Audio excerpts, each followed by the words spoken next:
L'Afrique subsaharienne demeure confrontée à un lourd fardeau sanitaire. Selon l'Organisation mondiale de la santé, la région concentre près de 25% de la charge mondiale des maladies, alors qu'elle représente environ 18% de la population mondiale. Le paludisme, le VIH-Sida et la tuberculose continuent d'y peser fortement, tandis que près de 70% des décès maternels recensés dans le monde y sont enregistrés. Les déficiences visuelles et la cécité constituent également des enjeux de santé publique majeurs. Dans le monde, et au Nigeria en particulier, des millions de personnes souffrent de cécité et de déficiences visuelles, une situation qui affecte non seulement les individus concernés, mais freine également la croissance économique et le développement des sociétés.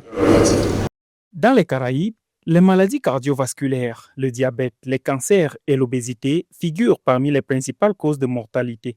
D'après l'Organisation panaméricaine de la santé, les décès liés aux maladies non transmissibles ont dépassé 600 pour 100 000 habitants en 2021. Les conséquences du changement climatique viennent accentuer les vulnérabilités des petits États insulaires, tandis que les investissements dans la santé sont de plus en plus considérés comme un levier de développement économique et social.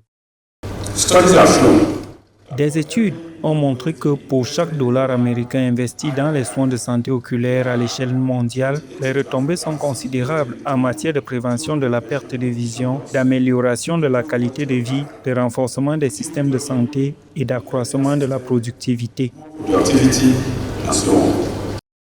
Au-delà des maladies, l'accès aux médicaments et le financement des systèmes de santé constituent des défis communs. L'Afrique importe encore entre 70 et 80% de ses produits pharmaceutiques, alors que les pays caribéens demeurent fortement dépendants des chaînes d'approvisionnement internationales. Les pénuries de personnel de santé, les coûts élevés des traitements et les capacités limitées des infrastructures médicales continuent également de freiner les progrès.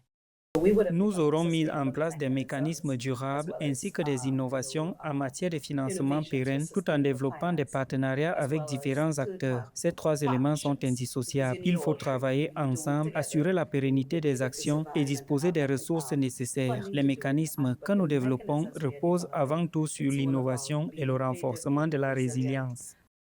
Face à ces vulnérabilités communes, l'Afrique subsaharienne et les Caraïbes misent sur une coopération accrue afin de renforcer leur résilience sanitaire.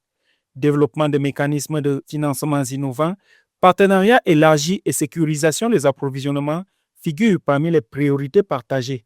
Dans ce contexte, l'engagement porté à 5 milliards de dollars par Afreximbank en faveur des pays de la CARICOM illustre la volonté de consolider la souveraineté sanitaire et d'améliorer l'accès à des soins plus abordables dans les deux régions.